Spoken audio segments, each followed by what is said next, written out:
السلام عليكم ورحمة الله وبركاته. إن شاء الله النهاردة هشرح لكم إزاي نعمل جدول في برنامج الإكسل في دقيقتين بالظبط. أولا الأرقام الحروف من فوق ديت اسمها صفوف، والأرقام اللي تحت اسمها عمود. تقاطع صف مع عمود بيدينا الخلية.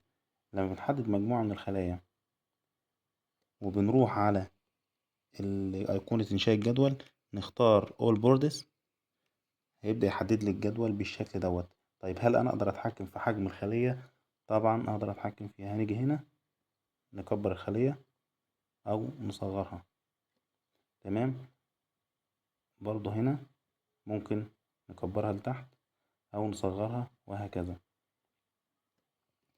تمام كده يا رجالة. نبدأ نكتب معانا مثلا هنقول هنا ميم التسلسل 1 2 3. طب هل أنا هفضل أكتب 1 2 3 كده؟ لأ، زي ما شوفنا في الفيديو اللي فات احنا ازاي بنعملها اوتوماتيك.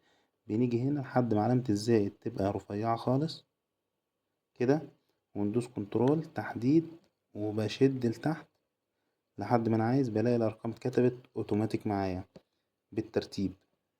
طيب نكتب بقى الأسماء بتاعتنا، الاسم، العنوان،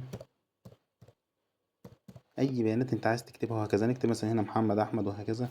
نبدأ نملأ الجدول بتاعنا بالبيانات اللي احنا محتاجينها في شغلنا. طيب لو عايز أعمل جدول من غير كل اللف دوت، ندوس كنترول زد، نرجع بحدد مجموعة الخلايا اللي أنا عايز أعمل منها الجدول، وبدوس الاختصار ده، ركز معايا، كنترول تي. هيظهر لي كده بيقول لي الجدول اللي انت بتعمله فيه عناوين. لو دوست هنا هيجيب لي العناوين، هدوس اوكي، جاب لي الجدول جاهز على ان انا املى البيانات على طول. يا ريت لو عجبك الفيديو النهارده تعمل اشتراك في القناه عشان المحتوى يوصل لغيرك، وتدعمني بلايك ومشاركه، وما تنساش تصلي على النبي. والسلام عليكم ورحمه الله وبركاته.